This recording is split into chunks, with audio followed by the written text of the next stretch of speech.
उस वक्त अपने बाप दादा से कहना कि तुम्हारी मैशत ठीक करके दें। बगैर तो बेटा सो जा, नहीं तो गब्बर आ जाएगा। तो ये गब्बर जो है ना, गब्बर की जगह पर मोदी का लफ्ज इस्तेमाल किया जा रहा है। क्यों करते हैं आप लोग हमारे साथ ऐसा? देखिए, छोटे भाई के साथ जो है वो अच्छा सलूक करना चाहिए। आप लोग रोना बंद कीजिए। मेरे तक आवाज आ रही है? सुनिए शरीर रहमान ने क्या कहा। उन्होंने कहा ये इलेक्शन है तो इस बिना पर आप देख लीजिए कि क्या हो रहा है।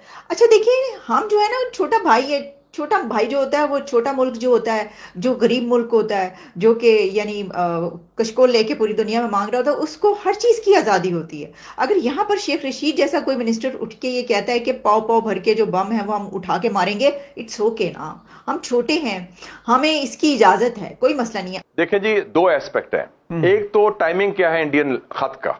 उन्होंने जनवरी 2023 में लिखा जी। और जनवरी 2023 में इसलिए लिखा कि उन्होंने देख लिया कि 2022 में पाकिस्तान के अंदर जो सियासी चपकलिश है वो ना खत्म होने वाली है, उसमें आपस में लड़ाई बढ़ रही है। तो एक कमजोरी को उन्होंने फायदा उठाया, जो कि हिंदुस्तान हमारा खैर खा तो नहीं है। जो स्ट्रेटेजिक क्लैरिटी से मेरी मुराद है कि मैंने देखा है कि पाकिस्तान के अंदर, और इसमें मैं माजी की मिलिट्री जो लीडरशिप थी उसको भी इस कसूरवार ठहराता हूं कि उनका जो सोच थी, उन्होंने सही असेसमेंट नहीं की कि नरेंद्र मोदी की गवर्नमेंट की क्या सोच है, क्या नीयत है, क्या चाहत है। उन्होंने कहा जी वो हिंदुस्तान से ये भी कर लें, हिंदुस्तान को कश्मीर भी फ्रीज कर लें, और बल्कि ये भी कहा गया कि जब हिंदुस्तान ने सीज फायर की बात की तो उन्होंने कहा कि जी अब हिंदुस्तान हमसे बात करेगा कश्मीर पर भी।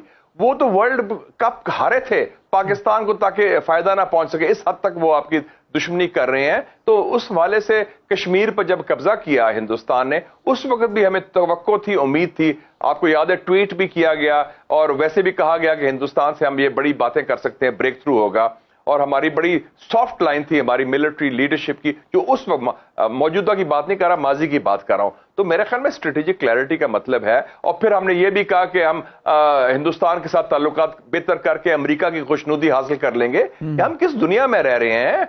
हर साजिश राकी होती थी, लेकिन अब लग रहा है कि साजिश मोदी की है, क्योंकि कुछ पाकिस्तानी पॉलिटिशियंस के बीच मोदी का कुछ फोबिया लग रहा है। यानी ये कि बहुत बात की जा रही है और इल्ज़ामात लगाए जा रहे हैं, और ये बात की जा रही है कि देखिए जो पाकिस्तान के खिलाफ साजिश हो रही है ना, ये तो इंडिया के प्राइम मिनिस्टर की साजिश है।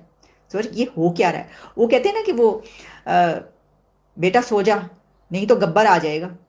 तो ये गब्बर जो है ना, गब्बर की जगह पर मोदी का लफ्ज इस्तेमाल किया जा रहा है। क्यों करते हैं आप लोग हमारे साथ ऐसा? देखिए, छोटे भाई के साथ जो है वो अच्छा सलूक करना चाहिए। इस पर एक नया ऑर्डर इमर्ज कर रहा है इस खत्ते में, उसमें एशिया का उभरता है। जैसे अल्लामा इकबाल ने कहा था, देख मशरक से उभरते हुए सूरज को देख, गरा ख्वाब चीनी संभलने लगे, हिमालय के चश्मे उबलने लगे। राइज ऑफ एशिया है, बैलेंस ऑफ पावर मगरब से मशरक मुंतकिल हो रहा है। और अमेरिका ने दो स्ट्रेटेजिक फैसले किए हैं, जो उनकी नेशनल सिक्योरिटी स्ट्रेटेजी जो 12 अक्टूबर 2022 को उन्होंने इशू की थी। एक ये कि हमारा बेहतरीन दोस्त और बेहतरीन स्ट्रेटेजिक पार्टनर इस खत्ते में हिंदुस्तान है, पाकिस्तान का कोई जिक्र नहीं उस स्ट्रेटेजी में। और दूसरा हमारा बदतरीन दुश्मन चीन है।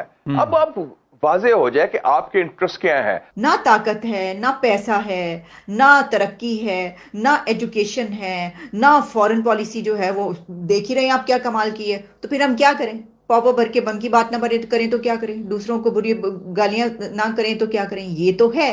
तो सोचना चाहिए कुछ आप लोगों को। और मैं तो कहती हूँ कि जो बॉर्डर के उस तरफ है उनको सोचना चाहिए, ना करें इस तरह। क्यों डरा डरा के मारेंगे क्या बच्चों का? नाज़रीन, प्रोग्राम के शुरू में मैंने आपको बताया था कि गैलप ने एक सर्वे किया है। 520 कारोबारी अफराद यानी जो बिजनेसेस ओन करते हैं उनके इंटरव्यू किए जनवरी से मार्च तक, और उसका नतीजा ये निकला कि उन्होंने 90% लोगों ने कहा कि मुल्क जो है वो गलत सिमत में जा रहा है, और 72% लोगों का कहना था कि उन्हें खदशा है कि पाकिस्तान डिफ़ॉल्ट कर जाएगा, और 44% का कहना था कि उनको रोज़ाना बिजली की लोड शेडिंग का सामना करना पड़ता है। 45% ने सबसे ज़्यादा जो बड़ा मसला करार दिया गया वो ये था कि महंगाई बहुत ज़्यादा है, और 61% लोगों ने ये कहा कि हमें लग रहा है कि मुस्तक़बिल भी अच्छा नहीं होगा। 2/3 कारोबारी अफराद का ये कहना था कि हालात पहले से ज़्यादा ख़राब हो गए। तो बहुत मनफी आदाद व शुमार हैं, اور مہنگائی جو ہے ہفتہ وار اس وقت 44.5% ہے اور سالانہ 35% ہے۔ ایشیائی ترقیاتی بینک کہہ رہا ہے کہ پاکستان کی جو اس مالی سال میں یعنی جولائی سے جون 2023 تک، جولائی 2022 سے 30 جون 2023 تک جو مالی سال ہے، اس میں ترقی کی شرح صرف 0.6% رہے گی، یعنی 1% سے بھی کم۔ تک حکومت 3000 ارب روپے قرض لے چکی ہے، جبکہ عالمی بینک کا کہنا ہے کہ پورے سال میں حکومت 5,500 ارب تقریباً قرض لے گی۔ تو اتنا قرض لے کے ہم اپنا ملک چلا رہے اور ہیں۔ ساری دنیا آپ کو سمجھا رہی ہے، چینی آپ کو سمجھا رہے ہیں، عرب آپ کو میسیجز بھیج رہے ہیں، ہاں، ترکی آپ کو میسیج اشارے دے رہا ہے کہ یہ آپس کی لڑائی بند کرو۔ اور جو ہماری سب سے بڑی آئل ریفائنری ہے پارکو، وہ بند ہو گئی ہے۔ وہ کہہ رہے ہیں اتنا سمگل ہو کے پیٹرولیم مصنوعات آ رہی ہیں کہ ہم اپنا کاروبار جاری نہیں رکھ سکتے، اور ایل سیز نہیں کھل رہی ہیں، اور جو یعنی بلوچستان میں ایک حکومت موجود ہے، ایف سی موجود ہے، کچھ فوج بھی موجود ہے، فینسنگ بڑے حصے پر ہو چکی ہے۔ اس کے باوجود اچھا کوئی وزیر اعظم کا فکر ہے، وزیر اعظم صاحب کہتے ہیں میں آٹے کی نگرانی کروں گا۔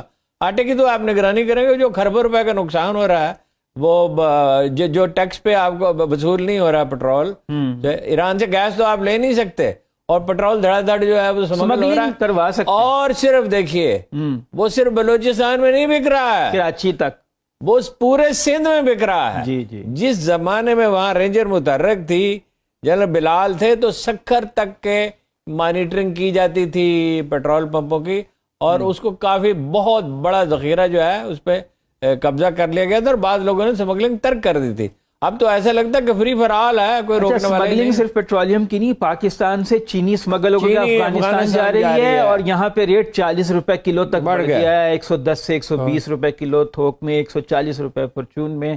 لوگ اپنے لوگ چیخ رہے ہیں، اور چینی جو 100-150 ارب روپے کا نقصان تو افغانستان میں اسمگلنگ کی وجہ سے ہے، ڈالر کا نقصان اس کے علاوہ ہے، اور فساد اس کے علاوہ ہے جو ٹیررسٹ وہاں سے آ رہے ہیں۔